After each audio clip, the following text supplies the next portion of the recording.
양진호 회장의 엽기적인 기획이 계속 드러나고 있습니다. 얼마 전에는 살인 청구까지 시도했다라는 뉴스도 전해드렸는데 국세청이 양진호 회장의 자산 110억 원을 압류 조치했다라는 사실을 저희 채널A가 단독으로 취재했습니다.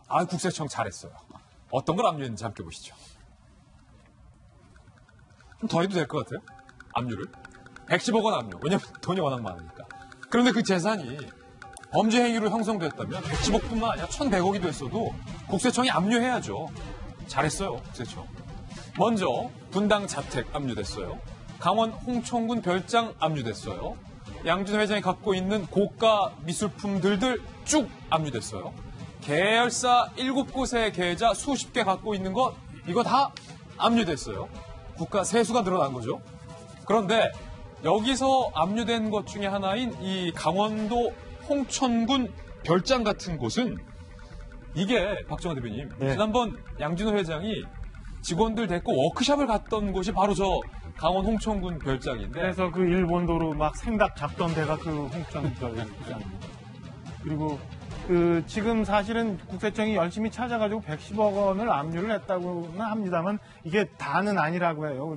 그리고 그 모든 분들이 지금 지탄하고 있는 것처럼 양진호 회장이 경영권에 다시 복귀하지 않게끔 해야 되는 게 중요한 상황이기 때문에 저것뿐만 아니라 좀 더 재단을 찾아내서 다시는 그 양진호 회장 같은 사람이 일어나지 못하도록 하는 일을 빨리 국세청도 좀 해야 될 것 같고 그 재판 과정도 빨리 진행이 됐으면 하는 생각입니다. 예. 네, 그뿐만이 아니고 지금 재산 압류가 지금 한 110억 정도 양진호 회장의 재산이 지금 압류가 된 상황인데요. 자, 어떻게 돈을 빼돌렸는지, 왜 압류가 들어갈 수밖에 없었는지 보시면 양진호 회장이 어떤 식으로 돈을 빼돌렸냐면요. 계열사를 팝니다. 계열사를 팔아요? 네, 계열사를 팔고 이 돈을 회사의 그 개인 직원 명의로 계좌에 돈을 넣습니다. 세탁을 하는 거죠? 그렇죠. 세탁을 해서 자신한테 보내라라고 해서 회사를 판 돈을 자신의 이름으로 빼돌립니다. 자신으로 빼돌리고요. 이뿐만이 아니고 회사 공금으로 미술품과 명품도 사들였습니다. 우리가 저번에 그런 보도 해드렸잖아요. 백화점 명품관에서 1시간도 안 돼서 수천만 원을 썼다. 예. 아마 이런 돈이 전부 이 회사 돈으로 공금을 횡령해서 쓴 것으로 추정이 되고요. 그리고 또 횡령을 할 때 연구개발비라는 게 있잖아요. 예. 아무래도 이 IT 쪽이다 보니까 연구개발비가 있는데 쓰지도 않은 연구개발비나 아니면 쓴 연구개발비를 부풀려가지고 없는 항목을 만들거나 부풀려서 회사 돈을 횡령한 혐의도 있습니다. 예, 특히 양진호 회장의 이번에 압류된 재산 중에 분당 자택. 이 분당 자택을 또 한번 주목해 볼 필요가 있는데 저희 채널A가 분당 자택을 지난번에 취재하면서 분당 자택에 지금 현재 누가 살고 있는지에 대해서 부분까지도 취재했는데 지금은 그러니까 혼인신고를 했죠. 경찰에 체포되기 직전에 양진호 회장이 했던 일은 지금 살고 있는 부인과 30대 여성이죠. 지금 살고 있는 아주 어린 부인과 혼인신고를 하는 일이었는데 그 부인이 현재 저 분당 자택에 살고 있는데 저 부인이 현재 양진호 회장의 회사의 대표이사로 또 돼 있고. 네, 그렇습니다. 그러다 보니까 지금 저 여성 같은 경우에는 원래 회사 직원이었습니다. 양진호 회장과 직원이었는데 뭐 결혼 전부터도 관계가 있었고 그래서 뭐 내연이 아니냐 이런 얘기까지 나왔고 결국엔 두 사람이 이제 양진호 회장이 그 감옥에 가기 전에 결혼을 해서 지금 회사의 부사장으로 돼 있어요. 그래서 부사장으로. 네, 영향력을 행사하고 있는 것으로 알려졌는데 아까 말씀드린 것처럼 그 영향력을 행사해서 뭐 양진호 회장에게 검찰 조사에서 불리한 증언을 한 직원들을 오히려 자르고 그다음에 회사에다가도 그 양진호 회장의 친구와 함께 너네 계속 이런 양진호 회장이 계속 영향력을 발휘할 것이다. 조심해라라는 식으로 협박을 계속하는 역할을 해왔죠. 그래서 지금 직원들이 굉장히 불안해하고 있는 상황입니다. 지금 박수를 치고 있는 저 젊은 여성이 바로 저때 당시에는 양 회장과 내연 관계에 있었고 지금은 혼인신고를 해서 부인이 된 그런 사이인데 제가 한 거 궁금한 게 있는데 변호사님. 일단은 분당 자택 같은 경우도 살고 있어요. 지금 부인이. 근데 국세청이 압류를 했잖아요. 네. 그렇다고 바로 저 자택에서 나와야 되거나 뭐 그런 건 아니죠. 나중에 경매 절차를 거치는 거죠. 압류를 하게 돼서 그러니까 양진호 회장에 대한 탈세 금액이 확정이 되게 되면 국세청에서는 세금을 추징을 하게 되겠죠. 근데 양진호 회장이 그 밀린 세금을 모두 납부하게 되면 압류 절차는 풀어지게 되는데 만약 현금이 없어서 돈을 못 내고 있을 경우 그게 이제 국세청에서 공매를 넘기게 됩니다. 그리고 공매가 넘기게 돼서 누군가 새로운 소유자가 양진호 회장의 자택을 경매받아 사게 되고 그 후에 이제 살고 있던 거주자들에게 명도성을 통해서 나가라 해서 집을 이제 취득하게 됩니다. 예. 당장 쫓겨나는 건 아니지만 양준호 회장이 이에 상응하는 추징금을 내지 않을 경우에는 경매로 넘어가게 된다. 어쨌든 국세청이 볼모로 잡은 거죠. 세금을 추징할 수 있도록. 그렇군요. 양준호 회장이 그런데 살인 청부를 했다라는 혐의와 관련돼서 왕광이 이 혐의를 거부하고 있는 것으로 저희 취재 결과 드러났습니다. 이렇게 얘기하고 있습니다. 양준호 회장이 청부 살해를 지시했던 대상이 평소 가깝게 지내던 승려였잖아요.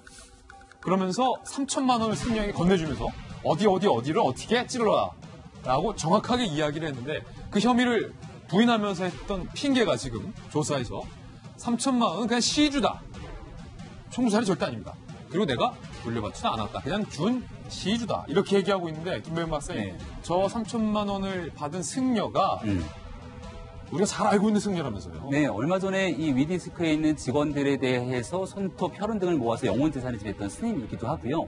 양준호 회장에게 굉장히 지대한 영향을 미쳤다라고 하는 종교인이 있게 되는데 그중에 한 명이 바로 저 스님입니다. 저분이군요. 실제로 승려에 대한 역할들을 했는지 잘 모르겠으나 저분에게 3천만 원의 돈을 주고 저분은 다시 그 3천만 원의 돈 중에 일부의 돈을 다른 사람에게 건네면서 청부 살해를 하려고 했지만 결국 그게 여의치가 않았던 상황이었던 것 같고요.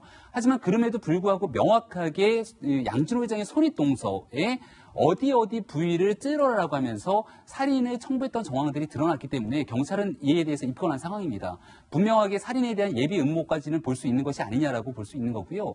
저 스님 같은 경우는 양진호 회장에게 정말 여러 가지 기이한 행동들을 함께하는 과정들이 거쳤기 때문에 우리가 멀찍이서 바라보건데 충분하게 그런 이야기들까지 오고 갔다라고 주장을 할 수 있는 부분들에 대해서 이 경찰은 수사에 나섰던 게 아닌가 싶고요.